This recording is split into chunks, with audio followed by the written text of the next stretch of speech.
Na festa estiveram vários ministros angolanos, esteve também o embaixador António Martins da Cruz. De Angola vieram cerca de 60 convidados de propósito para a festa de Anabela. Entre passagens de avião para os convidados, autocarros, limusine, helicóptero, serviço de seguranças e aluguer da quinta, Pinto Conto ofereceu à filha uma festa que custou mais de 200 mil euros. Aquilo é uma festa com pompas e circunstâncias, como se diz, e naturalmente aí se vê o esbanjamento dos dinheiros da nossa classe de governantes e a luxúria que eles apresentam. Por que o dinheiro dos nossos contribuintes vai servir para satisfazer os caprichos e as fantasias das elites que têm a responsabilidade de usar este dinheiro para melhorar as condições de vida do seu povo?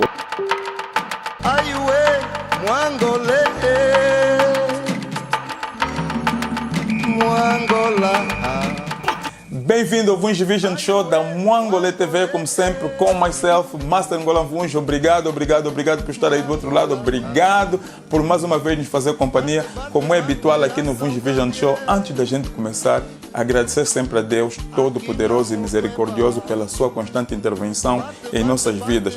Na edição anterior do Vunjo Vision Show, falamos dos eventos que mais impacto tiveram na sociedade angolana dentro e fora do país. Nos primeiros 6 meses deste ano, falamos também da velocidade no qual os memes aconteciam, um atrás do outro e numa velocidade supersônica. Bem, nada mudou, ou seja, muitas coisas continuam a acontecer, muitos eventos impactantes continuam a ter lugar no nosso país. De junho a esta parte, muitos acontecimentos impactantes a terem lugar um atrás do outro e numa velocidade supersônica. Por exemplo, aqui no Reino Unido, a Embaixada de Angola insiste teimosamente em fazer a festa do 11 de novembro. Fazer a festa do 11 de novembro, só que com base na controvérsia, com base até mesmo, pode-se dizer, nos escândalos que vão surgindo em torno desta festa, a Embaixada de Angola decide usar testas de ferro para estarem à frente da organização das festividades do 11 de novembro. Mesmo depois do Ministério das Relações Exteriores publicar uma circular onde exorta os chefes das missões diplomáticas angolanas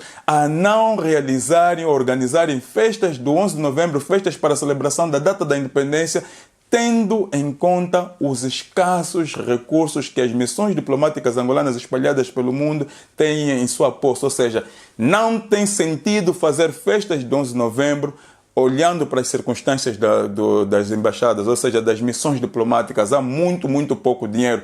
Tanto até que há pessoas que dizem, há muita gente aí a dizer que há diplomatas que estão meses e meses sem salários. Enquanto a manifestação dentro de casa é considerada pelo presidente João Lourenço um ato de desestabilização do país, as manifestações nas ruas do país, as habituais, são abortadas com uma carga violenta por parte da polícia. Cães, água quente, bastões, puretes, tudo e mais alguma coisa para evitar que as mesmas tenham o impacto que se espera. Puto Prata divorcia-se do MPLA.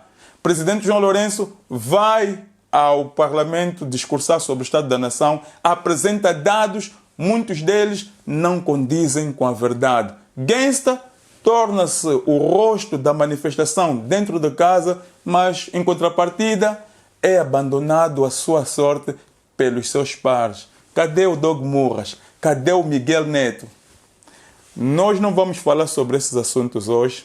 Isto fica reservado, tudo isso fica reservado ao programa que a gente prometeu fazer em dezembro, no fim do ano, onde vamos falar dos eventos que mais impacto tiveram na sociedade angolana nos últimos 6 meses de 2019. Hoje vamos nos concentrar, mas não significa que o programa não vai ser bom, muito bom, por isso não sai daí. Hoje vamos nos concentrar um pouco na economia do país, um pouco na corrupção, um pouco na dívida pública e um pouco na forma como os líderes, os detentores do poder político angolano ostentam, esbanjam dinheiro às custas da maioria dos angolanos. Não saia daí, dentro de uns instantes estaremos de volta.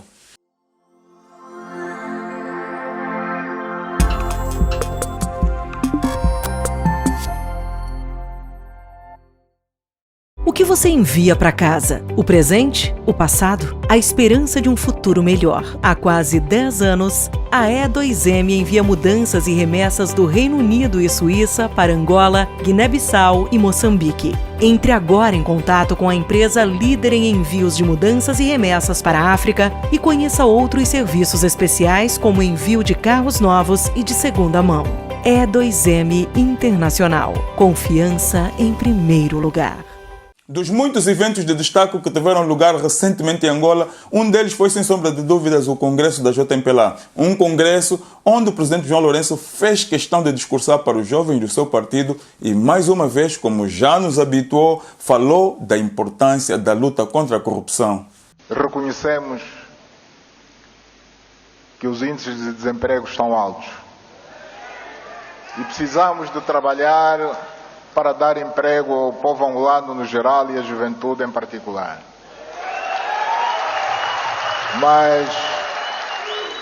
Mas só vai haver emprego se haver investimento.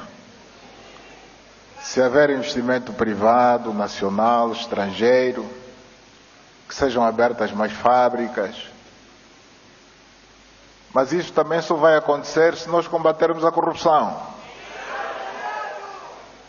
Porque os investidores hoje já não aceitam a condição de terem de investir se por trás tiverem de dar 10 ou 20% ao funcionário do balcão que recebe os seus papéis. Neste aspecto, sim, estamos todos de acordo com o presidente João Lourenço. Está cheio de razão. Para que a economia angolana possa sair deste estado calamitoso em que se encontra, para que se possa gerar mais postos de emprego que vão de encontro com a demanda, muito depende do sucesso da luta contra a corrupção. Muito depende da capacidade e principalmente da vontade do MPLA de condenar a pena de morte este monstro que a gente hoje chama corrupção. Porque a corrupção deixou e vai continuar a deixar, se não for combatida, o Estado angolano desprovido dos recursos necessários para superar os problemas sociais que a sociedade angolana enfrenta. Sem se combater a corrupção, vai ser muito difícil que a questão social dos angolanos melhore ou mude para melhor. Uns meses depois do presidente João Lourenço tomar posse, numa entrevista que ele concedeu a um jornal português, ele disse que encontrou os cofres do Estado vazios. Encontrou os cofres do Estado vazios. Depois ele ratificou que vazios não significava zerados, mas aquilo que a gente entendeu é que os cofres do Estado estavam praticamente sem poder nenhum para resolver os problemas do país. E enquanto os cofres do Estado estavam a ser esvaziados, do outro lado, isto acontecia. Só os últimos anos, desde a aprovação da Constituição, levou à acumulação de 90 bilhões de dólares de fundos de petróleo, por uma lei do Orçamento Geral do Estado, criada após a última Constituição. 90 bilhões de dólares que desapareceram. Desapareceram em 3, 4 anos. Ora, 90 bilhões de dólares dá 45 vezes a verba para a reconstrução nacional. 45 vezes. Em tempo recorde, Angola criou muitos milionários, bilionários, até mesmo a primeira ou a segunda mulher mais rica de África. Em tempos de crise financeira e econômica, o número de multimilionários angolanos subiu para 320, isto em 2017, de acordo com um estudo da consultora britânica New World Wealth. Se juntarmos as fortunas destes multimilionários angolanos, supera a dívida pública do Estado angolano. Uns poucos com muito e muitos com muito pouco. Com os cofres vazios, a única solução que se encontrou foi endividar ainda muito mais o país, ou seja, hipotecar o futuro dos angolanos. A dívida pública angolana neste momento ronda aos 90% do produto interno bruto. 90% do produto interno bruto. E falando aqui da correlação entre a dívida pública angolana e a corrupção, uns meses atrás, ou seja, o ano passado, a atual ministra das Finanças, a senhora Vera Davis, Davis veio dizer aos angolanos que 25% da dívida pública foi contraída através de processos fraudulentos. O Procurador-Geral da República, Hélder Pita Gross, informou nesta quarta-feira que o órgão vai instaurar inquéritos para averiguar irregularidades sobre a dívida pública. O representante do Ministério Público reagia à informação veiculada terça-feira pela Secretária de Estado das Finanças, Vera Daves, segundo a qual 25% da dívida do Estado com as empresas correspondia a processos fraudulentos. 1/4 da dívida pública angolana o Estado contraiu através de processos fraudulentos. Nem a Procuradoria-Geral da República, nem o Ministério das Finanças, nem a Presidência da República, ninguém se dignou em dizer aos angolanos que empresas são essas, quem são as pessoas que estão à frente das mesmas, se há ou não processo contra as mesmas, se para além dos 25% há mais outras percentagens a acrescentar. Ninguém até agora dignou-se em dizer isso. O Fundo Monetário Internacional prevê, ainda para este ano, que a dívida pública angolana vai subir para 95% do produto interno bruto, o que faz de Angola um dos países, ou seja, um dos países com a maior dívida pública, isto em relação ao seu produto interno bruto. Já mesmo órgãos de informação internacional a passarem informação segundo a qual Angola é o campeão da dívida pública. Isto, mais uma vez digo, em relação ao produto interno bruto. También el fondo hace un ranking donde muestra qué países tienen mayor porcentaje de su Producto Bruto Interno acuciado por la deuda. Y fíjense el nivel de la Argentina, en este caso. Esto es información oficial del Fondo Monetario Internacional. Angola tiene una deuda que representa el 95% de su Producto Bruto. Argentina, 93,3% de su Producto Bruto. Debajo de Argentina, Brasil, 91,6%. Egipto, 84,9%. Y Sri Lanka, 83% de su producto comprometido con la deuda de diversas características. Triste, muito triste. Parece que agora tornou-se uma tendência Angola ou os angolanos baterem recordes mundiais, mas nos aspectos negativos. Falando aqui dos 95% da dívida pública que vamos ter nos dias que se avizinham, como disse, o Fundo Monetário Internacional prevê uma subida de 95% da dívida pública ainda para este ano. Quer dizer que o já elevado custo de vida dos angolanos vai se tornar ainda mais elevado, porque a dívida tem que ser paga. 95% significa um aumento do custo de vida dos angolanos. E aqui, se tivermos que falar da corrupção, como o presidente João Lourenço falou, ou disse aos jovens do seu partido que sem se combater a corrupção fica difícil melhorar as condições de vida dos angolanos, fica difícil gerar postos de emprego, porque nos dias de hoje poucos são os empresários que querem ir investir em países com os índices de corrupção tão elevados como o nosso. A pergunta aqui que se faça, a pergunta de $1 milhão, a pergunta que eu lhe coloco: como é que a gente vai combater a corrupção? Como é que a gente vai conseguir eliminar esse monstro? Olha que o presidente João Lourenço está há 2 anos no poder, há 2 anos que vem falando da luta contra a corrupção, há 2 anos que se fala, que se diz que está-se a dar passos gigantescos no combate contra a corrupção, mas vale a pena aqui dizer que até esta data, Angola continua a figurar no top dos países com os maiores índices de corrupção do mundo. Segundo o último índice de percepção de corrupção da Transparência Internacional, publicado este ano, no universo de 1 a 180, Angola coloca-se na posição 165. Vale a pena aqui repetir. No universo de 1 a 180 da Transparência Internacional, referente ao índice de percepção de corrupção publicado este ano, Angola coloca-se na posição 165. O ano passado estávamos assim. De acordo com o último índice de percepção de corrupção da Transparência Internacional, publicado em janeiro passado, no universo de 1 a 180, Angola coloca-se na triste e vergonhosa posição 167. E vale a pena aqui salientar que quanto mais alto ou maior for o número, mais o país corrupto, e é claro que quanto mais baixo ou menor for o número também, menos o país é corrupto. Angola, 167. Depois, os países que são mais corruptos do que Angola são o Turquemenistão, o Iraque, a Venezuela, a Guiné-Bissau, a Coreia do Norte, a Líbia, o Sudão, o Iêmen, o Afeganistão, o Sudão do Sul e a Somália. A Somália é o país mais corrupto do mundo, na posição 180. Como você viu aí na peça, um Master Angola Mvunja um tanto quanto diferente. Estávamos na posição, o ano passado nesse caso, estávamos na posição 167. Do universo de 1 a 180, estávamos na posição 167. Este ano estamos na posição 165, o que quer dizer que melhoramos 2 pontos. Mas ainda assim, 2 pontos quer dizer que apenas 12 ou 13 países no mundo têm índices de corrupção acima dos nossos, acima da Angola. O que quer dizer que o combate à corrupção ainda não está a surtir os efeitos desejados. Ainda falta muito para provar ao mundo que Angola conseguiu superar o problema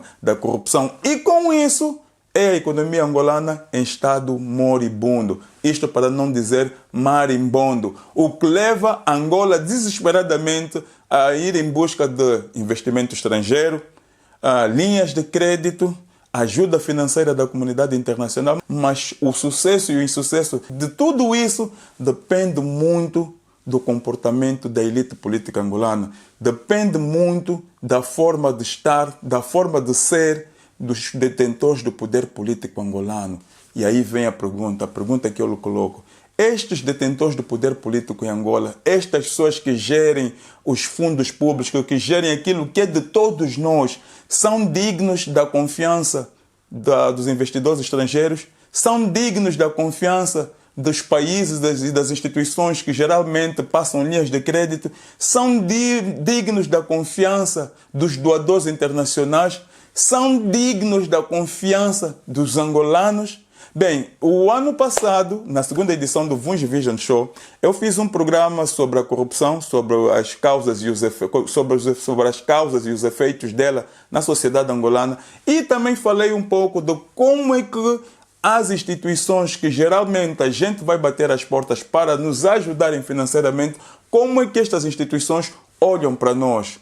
Acompanhe as imagens. Países em vias de desenvolvimento, tal como Angola, precisam, além do investimento estrangeiro, precisam também, em várias ocasiões ou em várias situações, precisam também da ajuda estrangeira. Ajuda esta para lhes ajudar a saírem desta condição de subdesenvolvimento. Mas estas ajudas, por vezes, não se materializam porque a corrupção a alto nível, a corrupção endêmica, inibe os doadores internacionais, que com frequência questionam ou duvidam sobre o destino que é dado à sua ajuda. E foi isto que aconteceu exatamente com Angola em 2002, quando se alcançou a paz. Angola que saía de uma guerra fratricida de 27 anos, com muitos problemas econômicos, problemas financeiros, problemas sociais, tinha o problema do acantonamento dos militares, os seus familiares, a questão dos refugiados, ou seja, o país saía da guerra com muitos problemas estes que levaram o governo angolano a perceber-se que a única forma de resolver os mesmos, a única forma de levantar o país e pôr a máquina a funcionar seria através das ajudas internacionais. Por isso, em repetidas vezes, o governo angolano solicitou à comunidade internacional uma conferência de doadores esta que servia para alcançar, ou seja, para recaudar fundos que seriam usados então na reconstrução e construção do país. Infelizmente, esta conferência de doadores não chegou a se realizar, foi adiada várias vezes e no final ficou mesmo em nada, porque as grandes potências do Ocidente e as organizações da Bretton Woods exigiam do governo angolano explicações em relação ao paradeiro de cerca de 4 bilhões de dólares que haviam desaparecido das contas do petróleo. Ao mesmo tempo, exigiam ao governo angolano mais transparência em relação aos lucros provenientes da venda do petróleo. A 10 de abril de 2010, 2 de abril de 2010, a Human Rights Watch publicou um repórter intitulado Transparência e Responsabilização em Angola, é mesmo isso. transparência e responsabilização em Angola. No terceiro parágrafo do sumário deste repórter tem algo que eu gostaria aqui de partilhar consigo. Vamos ver. Aqui o parágrafo diz o seguinte: a escala da corrupção e má gestão em Angola tem sido enorme. Tanto a Human Rights Watch como outras entidades já haviam documentado anteriormente que, apesar dos indicadores de desenvolvimento de Angola permanecerem entre os piores do mundo, milhares de milhões de dólares em receitas de petróleo passaram ilegalmente pelo Banco Central de Angola e desapareceram sem explicação. Por exemplo, entre 1997 e 2002, cerca de 4,2 mil milhões de dólares, nesse caso 4,2 bilhões de dólares, desapareceram dos cofres do Estado, um número aproximadamente igual às despesas sociais e humanitárias estrangeiras e nacionais feitas em Angola durante o mesmo período. Enquanto milhões de angolanos empobrecidos e devastados pela guerra não tinham acesso a hospitais ou escolas, foram gastos milhares de milhões de dólares que poderiam ter sido usados para providenciar serviços sociais necessários. Bem, está aqui neste parágrafo, quer dizer, praticamente fortalece o que eu acabei aqui de dizer. Na altura em que Angola precisava de ajuda estrangeira para reconstruir o país, as instituições que Angola solicitou o apoio exigiam do governo angolano explicações em relação ao paradeiro destes 4,2 mil milhões de dólares que haviam desaparecido das contas do petróleo, que mostra até que ponto é que a corrupção endêmica, a corrupção a alto nível inibe os doadores internacionais, porque foi por causa do desaparecimento deste dinheiro que não se realizou a conferência de doadores. Uma outra questão que os doadores internacionais colocam-se muitas das vezes: por que o dinheiro dos nossos contribuintes, dinheiro adquirido com sacrifício, vai ser usado para sustentar o estilo de vida luxuoso, ostensivo das elites? Por que o dinheiro dos nossos contribuintes vai servir para satisfazer os caprichos e as fantasias das elites que têm a responsabilidade de usar este dinheiro para melhorar as condições de vida do seu povo, ou seja, as condições de vida dos seus irmãos? E não é que eles têm razão. Olha, por exemplo, como é que alguns setores da elite angolana esbanjam dinheiro, desperdiçam dinheiro, ostentam dinheiro às custas do sofrimento do seu próprio povo. A angolana ofereceu a festa de 15 anos à filha no valor de mais de 200 mil euros. O evento realizou-se ontem em Lisboa.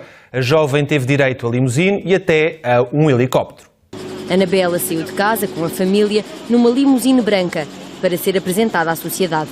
A festa realizou-se em Montachique, mas Anabela não foi no carro de luxo. Em Algés, tinha um helicóptero à espera para a levar à Quinta do Grilo, na zona de Loures. Na festa estiveram vários ministros angolanos, esteve também o embaixador António Martins de Cruz. De Angola vieram cerca de 60 convidados de propósito para a festa de Anabela. Entre passagens de avião para os convidados, autocarros, limusine, helicóptero, serviço de seguranças e aluguer da Quinta, Pinto Conto ofereceu à filha uma festa que custou mais de 200 mil euros. Na festa de Anabela Conto não faltou nada, nem mesmo uma montra de joias com cerca de 1 milhão de euros expostos para quem quisesse comprar. It's always my dream to have Penina Tornay dresses. The dresses are very glamorous, with a lot of crystals, and I love it. I want to look like a princess, like a queen. Turn around. I want my wedding to be bigger and better than the other weddings I have seen. Wow. Now, Lila's first dress is for a wedding license signing ceremony where only the family attends. And the price of this dress is $30,000. Oh, wow. Oh my God. Beautiful. This dress has thousands of hand-embroidered Swarovski crystals. Everything is made from a very special silk tulle. What? I'm so beautiful. You are. Now, Lila's second dress is a ball gown for her ceremony. Oh my God. Now, Lila is practically royalty in her country. I couldn't just make her a regular dress. So I made this one with a surprise skirt that comes up for the reception. You're amazing. Now, Lila spent more today than any other bride in Kleinfeld history, walking away with a total of 9 original Penina Tornay dresses, a surprise skirt, customization, accessories, a total of over Bye. Angolanos representam já mais de 30% do mercado do luxo em Portugal. Há mesmo companhias de aviação a fretar voos para quem vem de propósito comprar roupas, joias e carros como estes, que podem custar até 500 mil euros.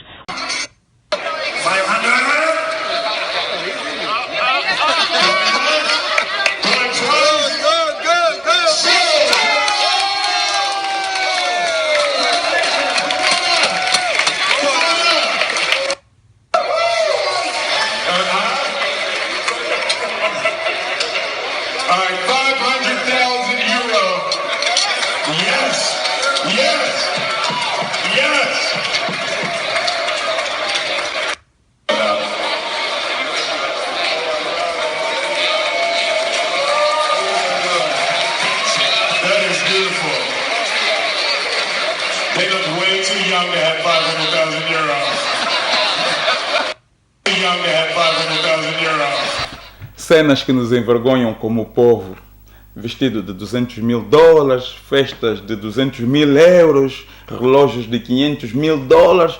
E como se não bastasse, eis agora o boda dos bodas, o casamento dos casamentos, o casamento milionário de pompas e circunstâncias da filha de um dos homens politicamente mais poderosos de Angola.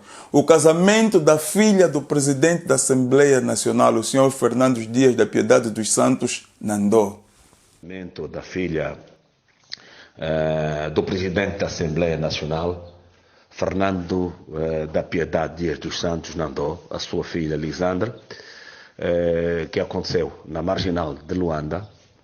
Aquilo é uma festa com pompas e circunstâncias, como se diz, e naturalmente aí se vê o esbanjamento dos dinheiros da nossa classe de governantes e a luxúria que eles apresentam. A filha casou-se no meio de castelos, ok? Com flores totalmente importadas, cenário todo importado. E do outro lado a gente vê o nosso presidente nas Nações Unidas a fazer um discurso muito bonito, a falar sobre a fome, sobre a miséria e sobre a ajuda do Ocidente que tem que fazer para poder ajudar a Angola a sair do buraco negro em que se encontra. Acabo por não entender, de um lado, nós temos que nos sacrificar o povo, e do outro lado, é exposto às luxúrias da classe dos nossos governantes que dão em festas de matrimónios e festas privadas, como se Angola fosse um país do primeiro mundo. Um casamento desses é basicamente um casamento milionário em qualquer parte do mundo. Comparando essas imagens com as imagens da seca e da fome no Cunene, são totalmente incompatíveis. São dois paradoxos totalmente diferentes. Agora vimos aonde é que foi o dinheiro do património público angolano, os esbanjamentos disto num país que vive na miséria. Será que Angola mesmo precisa de apoio internacional para combater a fome? Será mesmo que precisamos de empresários estrangeiros para vir a Angola com esta classe de festas que nós estamos a dar? Como disse anteriormente, está-se a tornar uma tendência batermos recordes mundiais ou mesmo regionais, mas sempre nos aspectos negativos. Se existe em Angola uma pessoa que conhece, que sabe dos problemas sérios que os angolanos enfrentam, se existe um homem que sabe perfeitamente que os angolanos estão a sofrer, que sabe que a vida dos angolanos está-se a tornar cada vez mais difícil, que a maioria dos angolanos deixaram de viver e passaram a sobreviver porque as condições são más, esta pessoa chama-se Nandó, o presidente da Assembleia Nacional, porque ele gera a instituição onde os chamados representantes do povo vão apresentar os problemas que o povo vive. Aqui vai um exemplo. Presidente, quando disse que não devemos conhecer Angola pelo papel, a situação no terreno está mal. Devo vos informar que até o saco de arroz de 25 quilos quase tornou-se raro. Só para você ver, com dinheiro, mas não há arroz. Peixe lambula ou peixe sardinha, caixa de 10 quilos a 7 mil, 8 mil kwanzas. carapau, caixa de 20 desde que 19, 20 mil e tal kwanzas. E na praça, saco de fuba de bombom, saco de fuba, presidente, 21 mil kwanzas. O povo está sufocado, a vida está mal. Para além deles serem desempregados, não tem nada para comprar, tanto nas praças como nas lojas, supermercados. Agora só nos resta 3 comidas: peixe, frango ou concha de frango e carne. Essas carnes importadas, e a que preço? E nós sempre relatórios bonitos e o povo a morrer. Falar em salário não sei o quê, o povo não trabalha. E por isso não gosto de abordar esse problema de salário. Um Makuta Kondo desgastado a lamentar a triste situação dos angolanos. Mas, pelos vistos, o presidente da Assembleia Nacional tem vindo a fazer ouvidos de mercador. Senão, não se justifica tanta insensibilidade. Mahatma Gandhi, a certa altura, proferiu umas palavras muito duras, muito profundas, que vão muito de encontro com a realidade da Angola. Ele disse: o que vai nos destruir é a política sem princípios, a riqueza sem trabalho, o prazer sem consciência, o negócio sem ética, o conhecimento sem caráter e a religião sem sacrifício. Se nós queremos mudar Angola, se há mesmo vontade de mudar Angola, a política tem que ser feita com princípios, a riqueza tem que ser fruto do trabalho, o prazer tem que ser com consciência, o conhecimento tem que ser com caráter, tem que ser um conhecimento para transformar as vidas dos demais para melhor, o negócio tem que ser com ética